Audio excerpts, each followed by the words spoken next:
¿Qué tal, amigos? ¿Hasta qué punto estamos dispuestos a aceptar que las nuevas tecnologías invadan nuestra privacidad? Parece que es una generalización el hecho de que todos nosotros estemos aceptando todos los días que cualquier nueva tecnología que nos hagan llegar la recibamos con alborozo. Y es tremendamente peligroso lo que estamos haciendo, permitiendo que las grandes empresas, las multinacionales de las nuevas tecnologías, invadan nuestra privacidad y además coarten nuestras libertades. Y además sepan todo lo que tienen que saber de nosotros.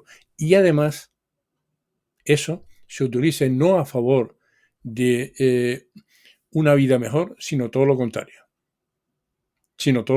Este vídeo que les vamos a mostrar ahora es un ejemplo claro de lo que estamos permitiendo. La mayor parte de la gente está permitiendo que nos hagan casi de todo respecto de nuestra privacidad y no respondamos de ninguna manera. En mi opinión, hay que oponerse a esa nueva forma de entender la vida, el Internet de los cuerpos, tener dentro de nosotros cualquier artilugio que sirva para que alguien en algún sitio pueda saber vida y milagro de todo lo que hacemos y cómo lo hacemos. Espero que con este vídeo algunos de ustedes despierten.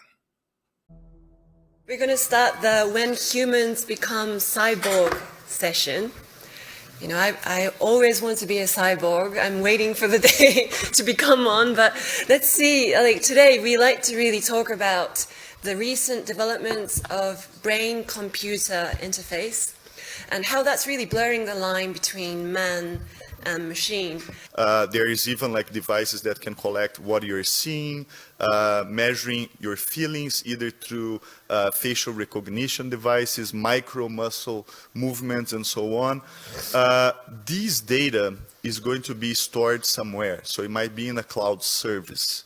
I can easily imagine big tech companies having a lot of control over that data. So is that the future that's... Yeah. I can easily imagine big tech companies having a lot of control over that data. So is that the future that's... Yeah.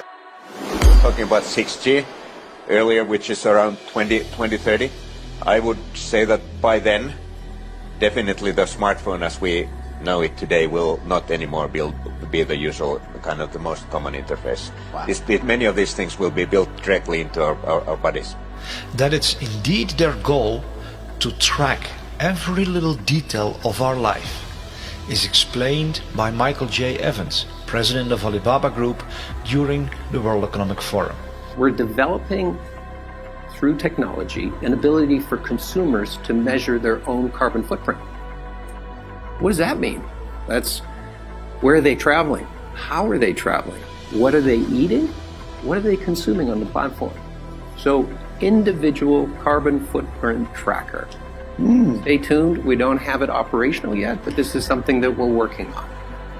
This madness is going so far that they want to create a worldwide network where every little detail about everybody all over the world will be known.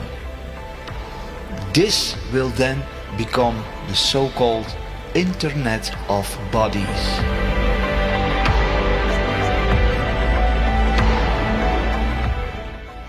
The Internet of Bodies, or IOB, is actually an ecosystem. It's a bunch of devices that are connected to the internet that contain software and that either collect personal health data about you or can alter the body's function. We think of the Internet of Bodies as this collection of all these devices as well as all the data that the devices are gathering about you. We will be under assessment, we will be under measure of computation in every aspect of our lives in the future. From what you eat, who you date, what you buy on the internet, how much energy you use. Ce qui est clair dans ce nouveau monde, on doit accepter une transparence, et je dirais même une transparence totale. Regardez par exemple la discussion qu'on a eue concernant le système bancaire, le secret bancaire. Tout va être transparent. Et il faut s'habituer, il faut se comporter ainsi. Oui, naturellement, ça devient, comment dirais-je, intégré dans votre personnalité, mais si on n'a rien à cacher, il ne faut pas avoir peur. Vous dites, on vivra tous dans une sorte de transparence totale, tôt ou tard? Oui, exactement. For the first time in history, it's possible to completely eliminate privacy. It was just never possible before, and it is possible now. Something fundamental has changed. I mean, dictators always dreamt about completely eliminating privacy, monitoring everybody all the time, and knowing everything you do, and not just everything you do, but even everything you think and everything you feel. Whether it's a tyrant in ancient Greece, or whether it's Stalin, they always dreamt about it. They could never do it, because it was technically impossible. Now it's possible. Monitoring everybody all the time and knowing everything you do, and not just everything you do, but even everything you think and everything you feel. The new communication technologies are being promoted as something that makes our lives easier. But the true agenda is to harvest our personal data. The more data can be harvested from the world population, the more power it gives in the hands of those who own this data. If they know every little detail about you, they can have complete control over you. The Prime Minister of India, Narendra Modi, stated that data is the new oil and the new gold. Data is the new oil. Data is the new gold.